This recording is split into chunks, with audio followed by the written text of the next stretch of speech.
This is Business Women Australia podcast, featuring industry leaders who bring their wealth of expertise from diverse areas to help you build a successful business. Now, onto the show. Welcome to another episode of Business Women Australia podcast. I'm your host, Anne-Marie Cross. Now, my guest today says choose the life that you want and deserve, not the life that others choose for you. Joining me on today's show is Michelle Pascoe. Now, in 1994, Michelle founded one of Australia's most respected training companies, Optimum Operating Procedures and Services Proprietary Limited. Oops, what a great name.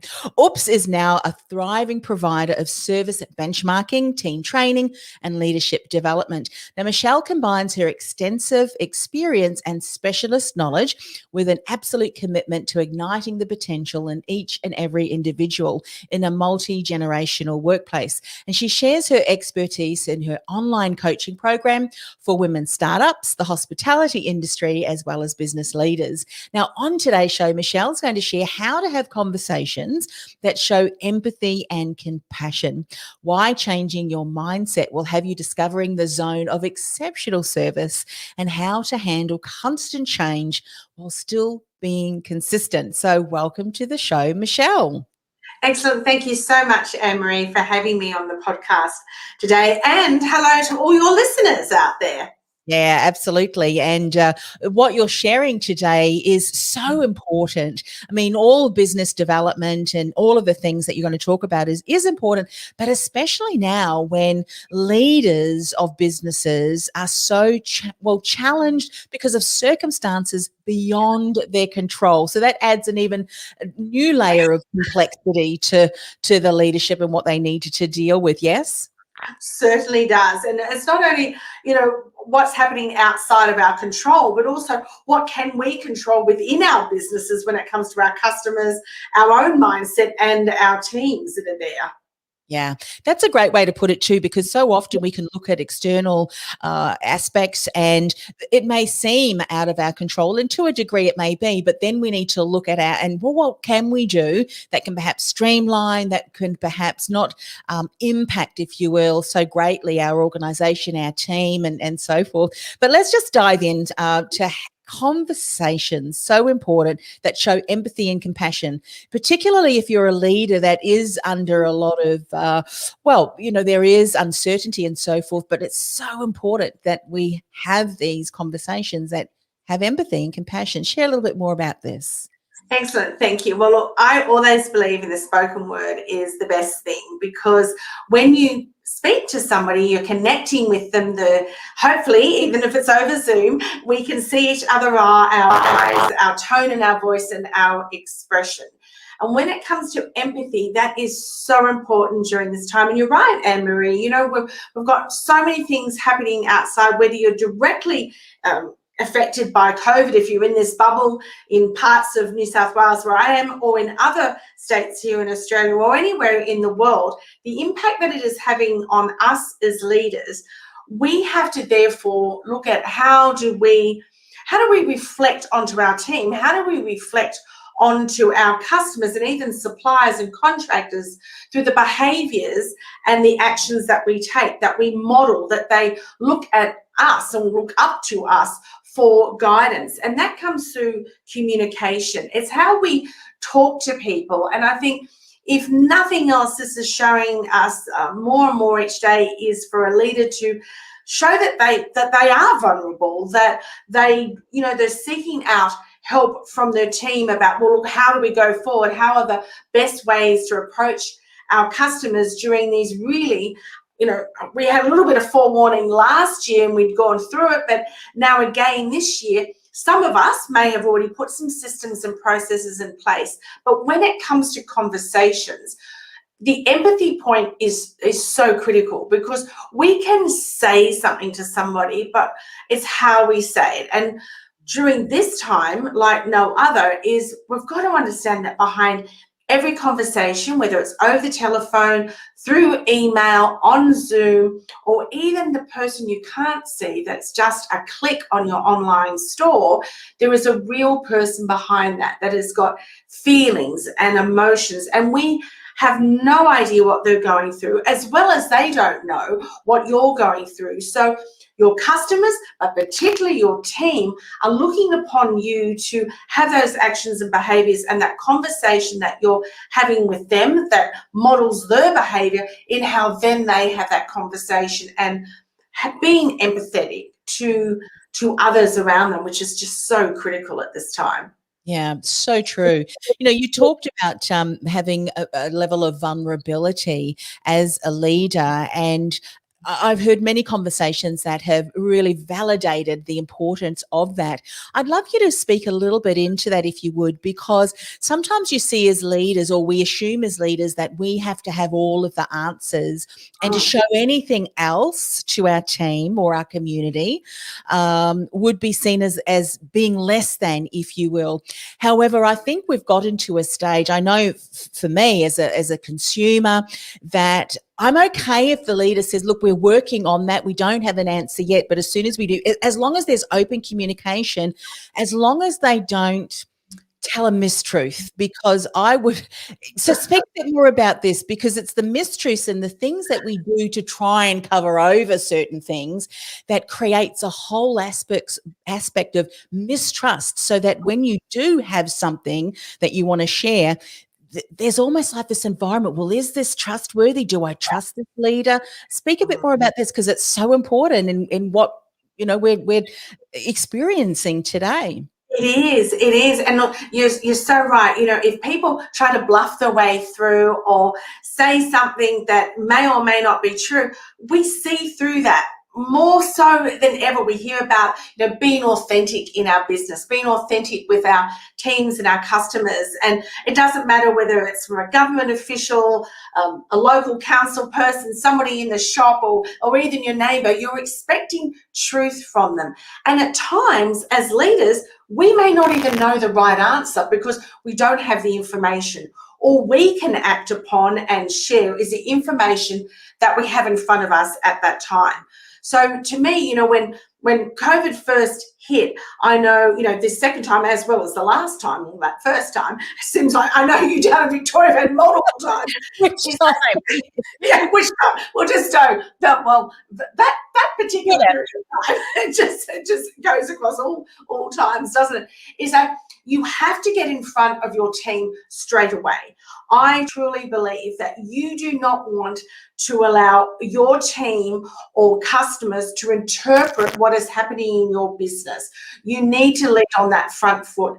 Be authentic, yes. Even if you don't have all the information there, at least get out there and speak to them. I know particularly with a number of my clients in the hospitality industry, you know, as soon as the team members who weren't rostered on a shift were back at home and hearing about, well, the venues were going to be closing within a number of hours, the fear was, oh my goodness, how am I going to pay for the rent and the food, etc. But those CEOs got out there on the front foot, connected with them straight away, called them up, see if they could come in, had a conversation with them on the phone. But those that were in the venues actually stopped work, got them together and said, this is what we're putting forward. Do not fear. This is what I've got planned for you. You know, it's going to take us maybe a few hours or maybe 24 hours to get these in place for wages, for what we're going to do with distribution, with food, etc. But they were able to get in front of their team straight away. And that's where I feel that being honest with your team and going, I may not have all the right answers now, but I don't want others to interpret what's going to happen in my business if I don't get to my team. And even my own staff, you know, I've got a number of employees, certainly a lot less. You know, this time, you know, last year when it first happened, I had to terminate 70 employees, you know, via email, which was absolutely heartbreaking.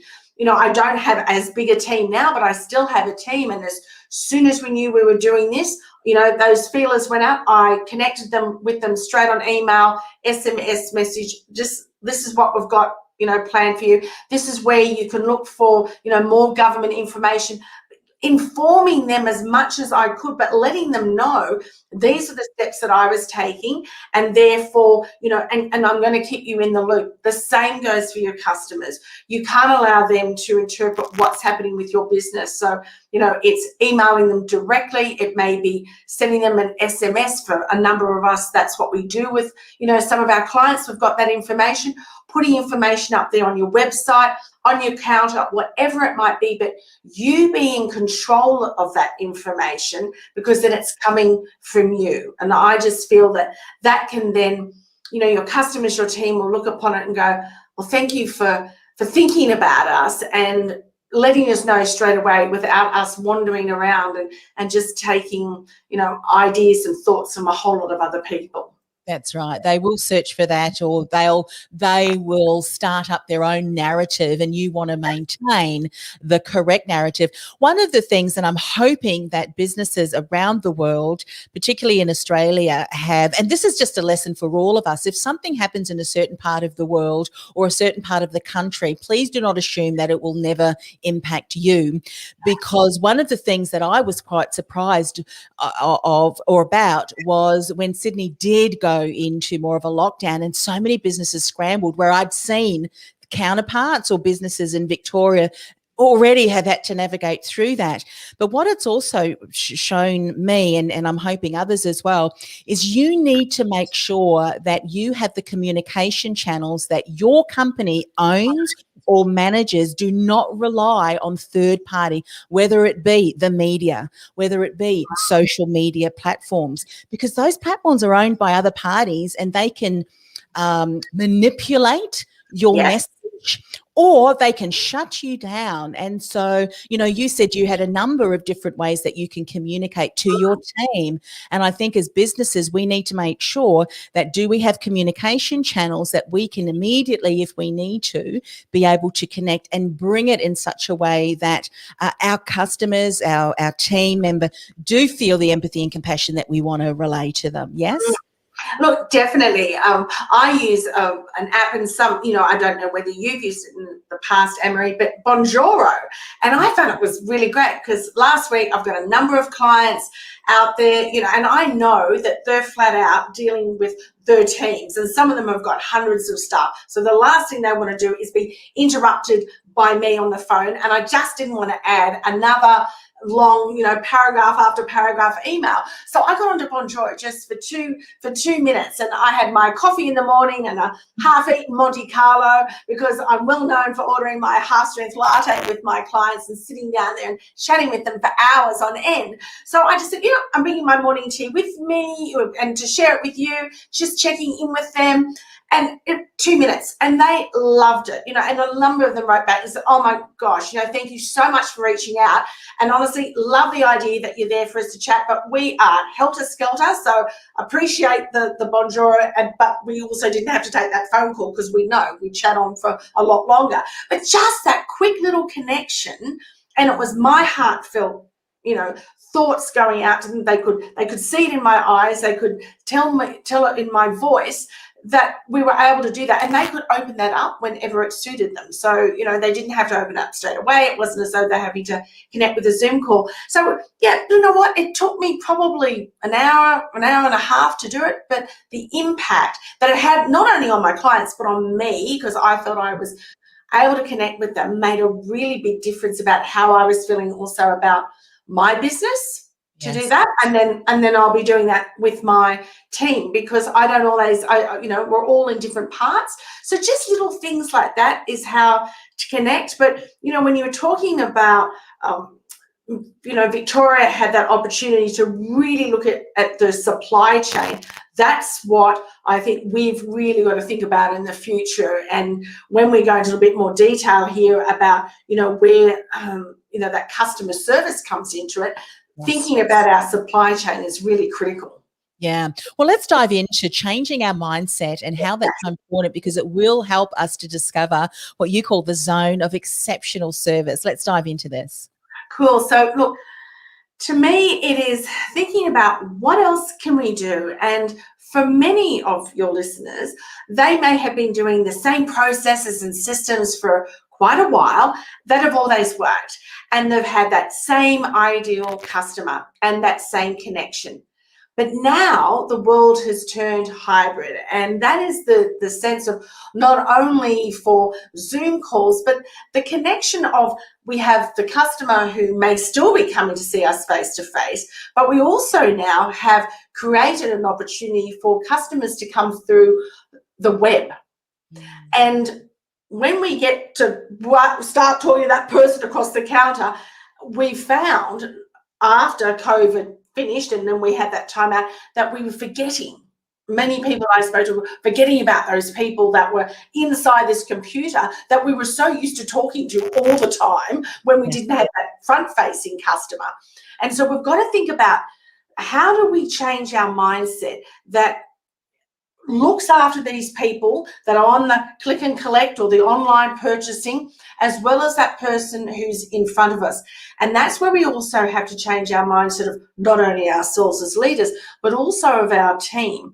Because, you know, people get caught up with the day-to-day rituals that they have to do within their business, but at times we are losing this connection that we built so hard to work for, you know, during the downtime, or when I say downtime, during that lack of connection with our customers who are face-to-face, that we need to keep thinking about them, because this is a way that so many people now will connect with your business going forward.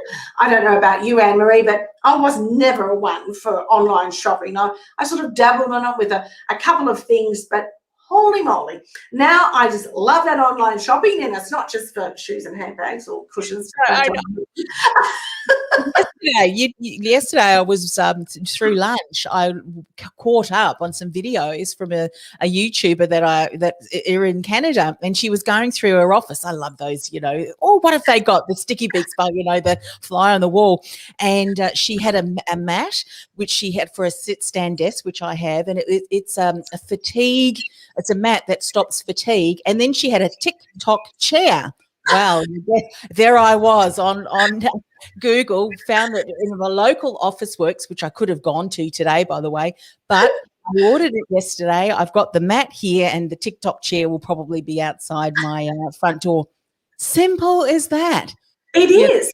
Not dangerous though, because at a click of a button, all of a sudden all these orders are coming to your front door, and you don't have to leave home. But fantastic. And it is good, but you still have that option, as you correctly said, Anne-Marie. You could have gone down to Officeworks and purchased it. And that's where we've got to think about our team, what areas are we putting them in? Because a lot of them, particularly frontline team members, really enjoy that experience of that face-to-face contact, particularly when it's a nice customer, when it's a, you know, one of those customers you like to, you know, wish they were behind the screen. So not all of them want to be just online either. So you've got to have those discussions with your team. Once again, those really honest conversations, and changing their mindset that customer online is just as important, and they've got to have that same amazing experience as that customer would if they were in face-to-face, because behind that click is somebody with feelings, somebody with emotions, and it's important that we make a strong connection with them. And the biggest thing that we've found in changing our mindset and creating that and discovering that zone of exceptional service is what happens when they've got an issue. So if a face-to-face customer comes into your business or rings you up on the telephone, you can deal with them. I don't know about you, Anne-Marie, but have you ever tried to contact a business that you have done some business online and actually physically get a person? I don't think so, no. It's hard, and it's not just big organizations.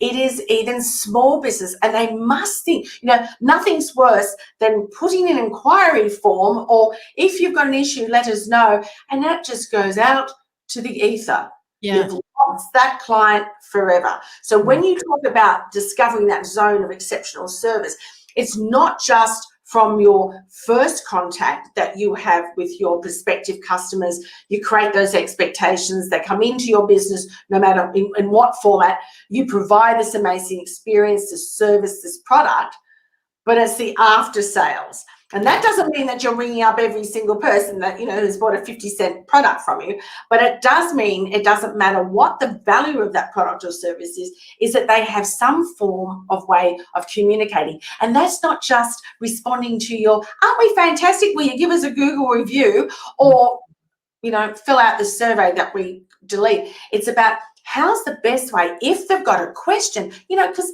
a lot of complaints are usually just really simple questions. People aren't asking for anything free. They just want to know something really simple that to you may be that really dumb question, but to a customer, it's hard. I remember when I started my business back in 1994, I got one of the very first, these massive big computer, Anne-Marie, and I wanted to space out my lines by 1.5 spacing or double. Do you think I could work out how that was? I tried and tried for ages. Didn't have Google, so you couldn't, go onto YouTube to find out.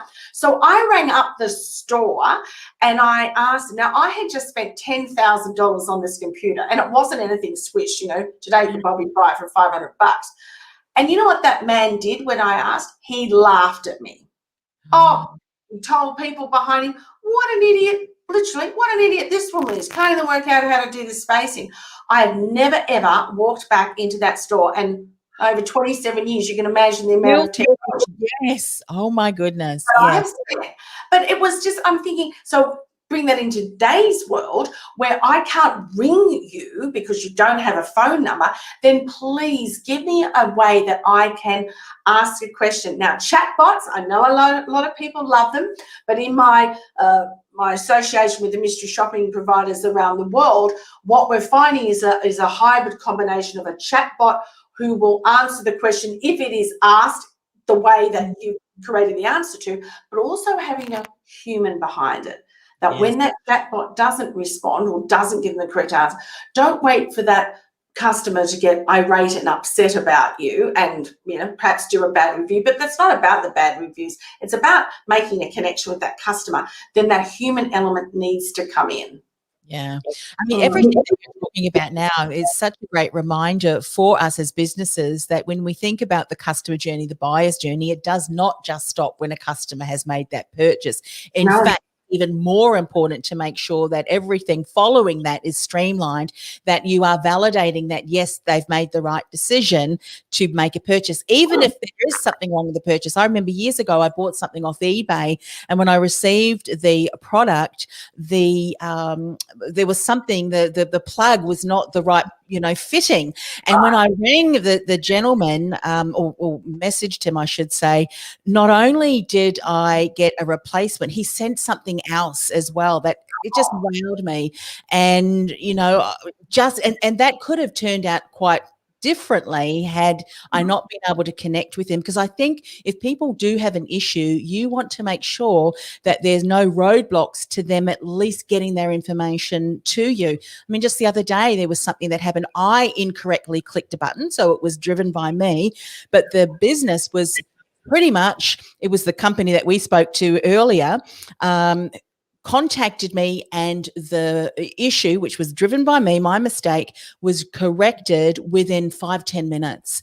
And everything was good. But it was so streamlined and validates, that I made this great decision to go across to that company.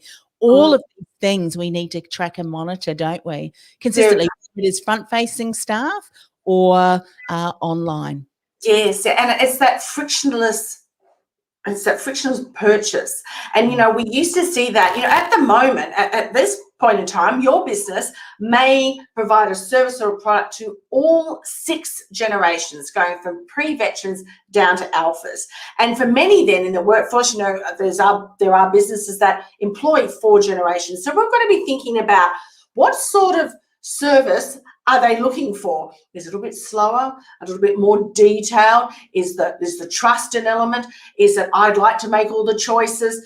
The Zs who want that frictionless, just get me in and press the button and bing, it arrives, a bit like you were saying, Anne-Marie, press the button, it's there, it's just a miracle. Forget about the money, it's just come out of your bank account, but It's there, but that frictionless, even though it was certainly an aspect of Gen Z who were really focused on, we just want to be able to press and then it arrives. All of us now that are online, have experienced online shopping, are experiencing that same thought process, that we don't want any issues. And if the business, like you've said there, Marie, can actually find out that, oh, something's missing or something's just not right here, and instead of waiting for the customer then to complain, well, where is my product? You promised it would be here in 3 days, now it's 7 days. They've taken the initiative and fixed it right from the start. So not only will you return as a customer, but you're going to recommend, aren't you? And that's what customer service is. Absolutely. And I think, it's a great reminder that you mentioned about the different generations, because I know my husband is always about ringing. Now, if I've been doing a lot of interviews and speaking with people, because I am an introvert, I won't ring. I'll text or message. And my husband often says, don't message, just ring. And I think, well, no, because for me, getting a random phone call, I mean, obviously it's different in business, but if we're talking to our children, they don't want phone calls, they want messages. Don't ring them, message. And so it's interesting. So I think as businesses, we want to make sure that our communication into our business and how we respond caters for a number of different and preferences for who we're dealing with, and that can be to get that set up can be challenging, if it's very different to what you would do and appreciate, but it's important, I think, too. And that beautifully segues into the last piece that you wanted to talk about handling constant change while still being consistent. And it's interesting because change is always going to be around us, but what our customers are looking for and our team members is consistency. The number one complaint around the world when you ask people about customer service, whether it's internal or external, is lack of consistency. But when these external factors are churning and making us change and sometimes on the hop trying to work out what are we going to do next, we need to have this pattern of certainty, of consistency. And when I talk about consistency, even though things may be changing about how you purchase or how you collect or how to be delivered, what has to be consistent is your message, the message that you will be providing this exceptional service. You are able to provide this product or this service, but this is how you're going to be able to deliver it. So that's consistency in your branding, consistency in the way that not only you speak to your customers, but how your whole team speaks to your customers. So that comes back to my very first point about the actions and behaviours that you're modelling as a leader. But it's really important to show them that consistency is, you're like that lifeline, because they always know no matter what's going to happen, no matter what all the changes are going on, I can go to Anne-Marie and I know I'm going to get X, Y, Z. I know if I go to Michelle, she's got X, Y, Z. I know if I go to that shop, she's going to have. So that's where that consistency is. And that's what makes that very strong connection, because it's a connection between the heart and the head, is that consistency between you and your customers and your team members, because they want to know that the fears are allayed because you're being consistent in the way that you show up, the model, the actions that you're modeling in your business, but also the consistency that you have with your customers. Then your team feels safe. Yeah. Makes so much sense, because if I think back to some of the environments that I worked in many, many years ago, or even observed with some of the businesses that I have had a relationship with and obviously are dealing with, it's when there was no real consistency there. And that's because the business hadn't taken the time to document what are our standards. How do we approach our customers? And it seemed to change on a whim depending on what the leader said. And that confused the team. And there's nothing more debilitating, if that's the right word, but for a team that doesn't know what are the expectations, what are the standards that we need to abide by it and follow. So if a business hasn't even documented those, then that really is the first port of call, isn't it? What are those consistent aspects that you want to get? What are the absolute, these are the must-haves. These are the deal breakers if our business, whoever's developing this or delivering the service, these are the deal breakers for us and our team. We have to have those in place, don't we? Look, we do, because it's your vision and the values that you have in the business. If you allow your team and your customers to self-interpret them, then, there is that lack of consistency. There's nobody knowing, well, what am I doing? What happens if this issue happens? What happens if this customer asks for this product? And also the standards of service. And that's where I created a number of years ago for my clients, is what I call the non-negotiable service standards. So it doesn't matter what generations are interacting between the team members or the generations between the customer and the team member, these non-negotiable service standards, how they are written and then how they are supported by the leadership team, are absolutely critical to ensure that there is that consistency. And, the other day, Anne-Marie, I was on a program all day helping businesses that have been in business for quite a while.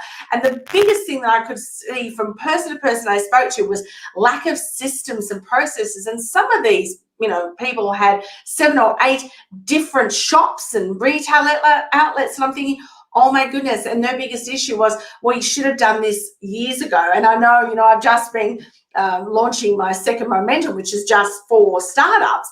And that's where I say, you've got to get these systems and processes down, because once time goes on, it's not saying that you can't, but it is so much easier to do them at the start. And as you go, then going back and then having to do it all again. I mean, of course, you have to update them, because that's, you've got to be consistent with what's happening. Maybe you might have changed, the area that you're working with, the demographic that you're servicing, all those sorts of things. But it has to be consistent, because you're right. There's nothing worse when you're dealing with different staff members that aren't delivering the same experience and promise. Yeah.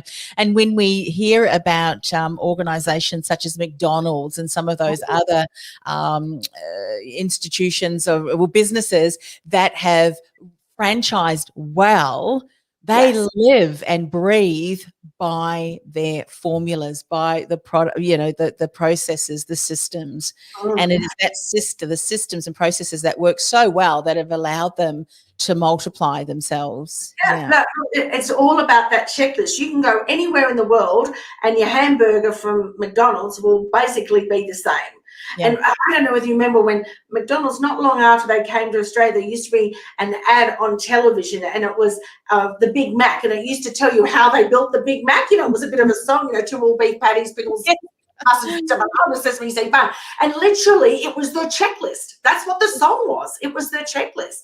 And I know, for my clients and, whether it's the hospitality industry or retail stores or even small businesses, what's that checklist that you have to have in the morning? What's that checklist that you have to close on in the afternoon? And it doesn't matter who's there. It could be a checklist, how to answer the telephone, checklist, how to do filing, whatever it is, how to pack the package. Everybody knows what it is, and therefore it's consistent. Yeah. And there's no ifs or buts. There's no issues when it comes to somebody going, oh, well, I thought I could do it this way. No, this is what the non-negotiable service standard is. Yeah. It's as simple as that. Yeah, that's right.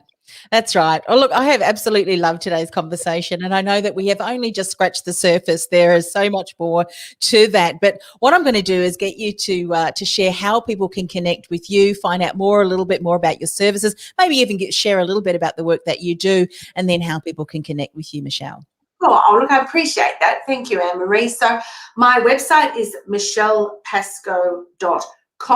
The email is michelle@michellepascoe.com. But what I have delivered over the last 27 years in business is research through my own proprietary software, which is the Mystery Shopping program, which can be hundreds and hundreds of pages, where we look at every operational part of your business and standards and service and image and marketing, as well as the training for the leadership teams, the multi-generational workforce, and also your customer experience. They are the strong foundations of my business. And so I have 3 online courses. One is Second Momentum, which is for startups, purely startups, to make sure that they've got all the nuts and bolts there.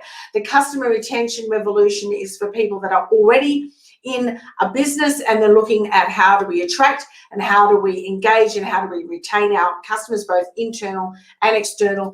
And the other is Middle Management Movement, which is for those people that are on the front line when they start moving up into managerial roles, which I love that middle management, because they're going from somebody's buddy to now somebody's boss, and they're all online, but I also deliver them face to face, particularly the middle management movement. But online, they're accessible to anybody. So I love it. And yeah, I do speaking, lots of other things, but anything I can help people with, please connect. And yeah, if I can be of assistance to you when it comes to about that amazing customer experience, both for internal and external in the multi-generational workplace, I'm the go-to girl. I've done a lot of study on it over the years and I love it.